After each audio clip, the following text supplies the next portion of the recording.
এক পীরেরে বলছিলাম আমি, মদিনাতে পায়ে জুতা পায়ে হাঁটতেছে, জুতা খালি জুতা হাঁটতেছে, মদিনাতে খালি পায়ে হাঁটতেছে। তার মধ্যে খালি পায়ে হাঁটতেছেন কেন? আপনি যদি কোনো গরমকালে আসতেন আপনার পায়ে কিন্তু ফোসকা পড়তো। তো বলতেছে এটা রসুলের মহব্বতে আমি করছি, তুমি এভাবে আমাকে অপমান করতে পারো না, আমি রসুলের মহব্বতে এটা করছি।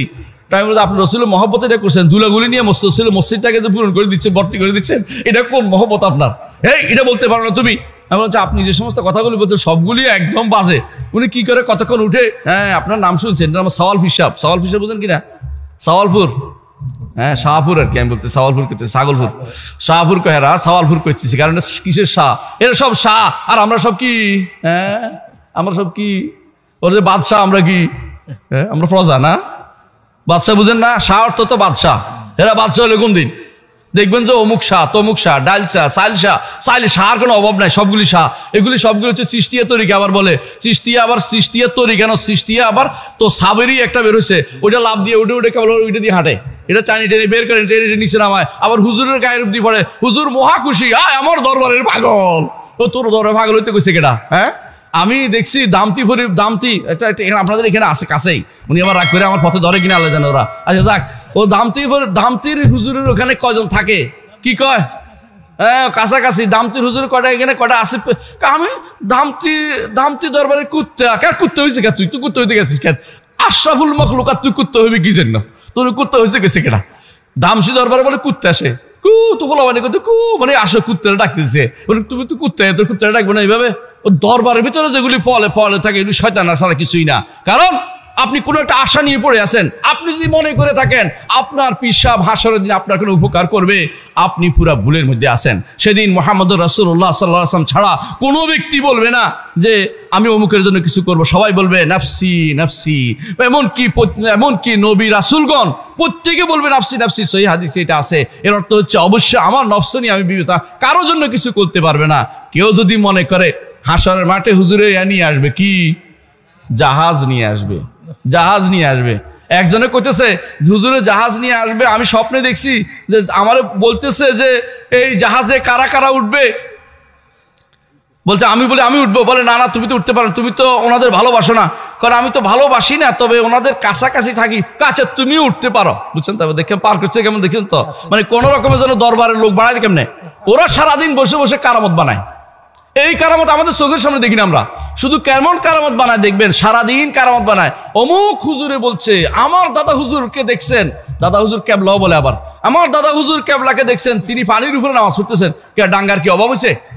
ডাঙ্গার অভাব হলে ওই বরিশাল থেকে আমাদের এদিকে, হ্যাঁ চর মোনায়, চর সিনা, চর মোনা দুটোই চর থেকে আমাদের কিছু ইয়াতে পাঠাই দেন, এই ডাঙ্গাতে পাঠাই দেন, এখানে বসে বসে সারাক্ষণ ইবাদত করুক না। উনি নামাজ পড়তেছে পানির উপরে, এটা কি আমাদের কিছু হইলো? কি কাজে লাগে এগুলি? পানির মধ্যে নামাজ পড়া, এইগুলি সব ভণ্ডামি ছাড়া কিছুই নয়। এগুলি সব ওরা নিজেরা এখন ধরা খেয়ে গেছে। কেন জানেন? কিছুদিন আগে যখন বন্যা হয়েছে 10 হাত পানির নিচে ওই হুজুরের কবরটা আছে। হুজুর কিন্তু মাগার 10 হাত উপরে উঠতে পারে নাই কবরটা নিয়ে। হুজুর বলতে পারতো তো আমি কিন্তু পানির নিচে থাকবো না, দয়া করে আমাকে উঠে দাও। উঠতে তো পারলো না হুজুর। কিসের কেরামত দেখা হুজুর? এদের কেরামতি যদি দেখায় কিছু, বেশিরভাগ হচ্ছে, কারণ ভণ্ডরে আল্লাহ কেরামত দিবে না, বেশিরভাগ ভণ্ডরে কেরামত দিবে কেন? হ্যাঁ সৈয়দ আরিফ বিল্লাহ আব্দুল কাদের জিলানী রাহমাতুল্লাহ আলাইহি, তিনি সত্যিকারের নেক বান্দা ছিলেন। তিনি এমন নেক বান্দা ছিলেন, ইবাদত সহিহ আকীদার ছিলেন। তিনি কোনোদিন বিশ্বাস করতেন না, আল্লাহ কবরের ভিতরে বিশ্বাস করতেন না। তার কিতাবের মধ্যে লেখা আছে, কোথায়? তার কিতাব গুনিয়াতুল তালিবুল হক। আপনারা দেখেন গুনিয়াতুল তালিবিন আপনার নাম দিচ্ছেন, এটা আরবির নাম হচ্ছে আল গুনিয়াতুল তালিবুল হক।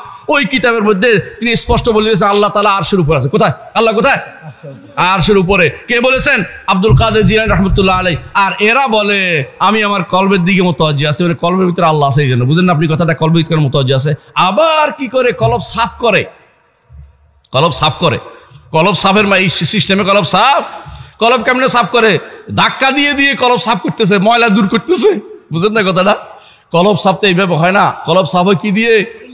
হ্যাঁ ইস্তেগফার দিয়ে, তওবা দিয়ে, আল্লাহর কাছে বিনীত হয়ে চোখের পানি ছেড়ে দিয়ে, রাতের অন্ধকারে কান্নাকাটি করে, সলাতের মাধ্যমে, এইটার মধ্যে কলব সাফ হয়। ইল্লাল্লাহ যে জিকির করছেন এটা দিয়ে কলব সাফ হবে না। হ্যাঁ লা ইলাহা ইল্লাল্লাহ, সুবহানাল্লাহ, আলহামদুলিল্লাহ, আল্লাহু আকবার, এর মাধ্যমে উপকার আছে। কিন্তু সিস্টেমটা ভুল করেছেন আপনি। সিস্টেম বুঝেন কিনা? মুহাম্মদুর রাসূলুল্লাহ সাল্লাল্লাহু আলাইহি ওয়াসাল্লাম তার সারা জীবন কোনোদিন একসাথে বসে কি করেন নাই? হে বড় লা ইলাহা ইল্লাল্লাহ একবার শুরু করছে আর সবাই লা ইলাহা ইল্লাল্লাহ ইল্লাল্লাহ ইল্লাল্লাহ এই সিস্টেম রাসূলুল্লাহ সাল্লাল্লাহু আলাইহি ওয়াসাল্লাম শিখায় নাই। আমার নবী যেটা শিখান নাই কিয়ামত পর্যন্ত দিন হবে এটা দিন হবে? এটা কোনোদিন দিন হবে না। আমার নবী যা শিখান নাই তাহলে আপনি কেন নিচ্ছেন? কি জন্য? এটা কোন কাজে লাগবে আপনার? আপনাকে অনুরোধ করব, আপনার হুজুররা যা যা বলে দয়া করে জিজ্ঞাসা করবেন, হুজুর আপনার এটা দলিলটা সহি দলিল দিবেন। সহি দলিল কেন বলে জানেন? বানোয়ার দলিলের অভাব নাই, হুজুরের কাছে কিতাবের অভাব নাই। কিতাবে ইটামে, হ্যাঁ, কিতাবে লাঠি মে, কিতাবে অমুক মে, হুজুরের কিতাবের কোনো অভাব নাই। এবং কি ইট দিয়ে বস্তা বাঁধে নিয়ে আসে, এটা হুজুরের কিতাব। এটা দিয়ে হুজুরের এই বড় বড় কিতাব নিয়ে আসছে, বস্তা দেখাই যে বিশাল কিতাব নিয়ে আসছে, ওই হুজুরের কিতাবের এবার তো পড়তে পারে না। আমি চ্যালেঞ্জ দিলাম, আপনার পীরেরা পীর হইতে হলে ওনারা যেটা বলছে আমরা কিন্তু পীর মানি না কোনোদিনই। ওনারা বলে যে পীর হইতে হলে অন্তত 2 কিতাব পড়াইতে ভালো করে পারতে হবে। একটা হচ্ছে কি না, একটা হচ্ছে মেশকাতুল মাসাবি, না মাজাল আমল না, একটা হচ্ছে মেশকাতুল মাসাবি, আর একটা হচ্ছে জালালাইন শরীফাইন ওনাদের নিকট। আচ্ছা, ওনাদের শরীফ বলে এটা। আচ্ছা, এটার মধ্যে ভুলের কোনো শেষ নাই, সত্য কথা, এটা অনেক ভুল আছে, আকীদাগত ভুল আছে এটার মধ্যে। তো তারপরেও আমরা বলছি ওনারাও যদি কোনো পড়ে দিতে পারে যে পীরগুলি আছে এখন, তো আর কি বললাম, ওই পীররা এবারও তো পড়তে পারে না, কিন্তু পীর সাহেব ওই দরবারে বসে গেছে। পীর সাহেব দরবার বসে গেছে। যেই পীর সাহেব কোরআন পড়তে পারে না, সুন্দর করে তাফসির পড়তে পারে না, যেই পীর সাহেব হাদিসের অর্থ বুঝে না, যেই পীর কি জন্য পীর, আপনার কেন তার পিছনে হাঁটতেছেন? আপনি কেন আপনার তার মধ্যম অবলম্বন? আল্লাহ তাআলা কি বলতেছেন? ওয়াইজা সাআলাকা ইবাদি আন্নী ফাইন্নী করিব উজিবু দাওয়াতাদ দাঈ ইযা দাআন। আমার বান্দা যখন আমাকে ডাকে, আমি তার ডাকে সাড়া দেওয়ার জন্য নিকটে। সাবধান, আল্লাহকে নিকটে বলে আপনার কেউ শাহরের কাছে নিকটে, এটা ফেরেশতা। ওই তফসির করবেন না, দয়া করে আমার একটা গ্রন্থ পড়বেন, ফাতাওয়াল হামাবিয়াল কুবরা, অথবা আমার একটা গ্রন্থ পড়বেন, সেটার নাম কি, রহমান আরশের উপর উঠেছেন, এটা পড়বেন। আর 4টি আকীদার 4টি মৌলিক পরিভাষা, এটা পড়বেন। এই 3টি বই আর সহজ ইসলামী আকীদা বইগুলি পড়বেন। কেন বলতেছি শোনেন, আপনাদেরকে ভুল বোঝানো হয়েছে। একটা ভুল কি বোঝানো হয়েছে? যে আল্লাহ এই শাহরগের কাছে আছে আল্লাহ, বুঝেন না কথাটা? নাউজুবিল্লাহ।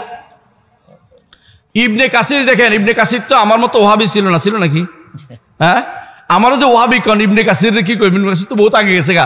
ইবনে কাসির লিখতেছে এইখানে ওয়ানাহনু আকরাবু ইলাইহি মিন হাবিলিল ওয়ারিদ, এর অর্থ হচ্ছে ফেরেশতাদের কথা বলা হয়েছে। কারণ এরপরে বলা হয়েছে ইজিয়াতালাক্কাল মুতালাক্কিয়ানি আনিল ইয়ামিনি ওয়া আনিশ শিমালি কাঈদ, এরা ফেরেশতা।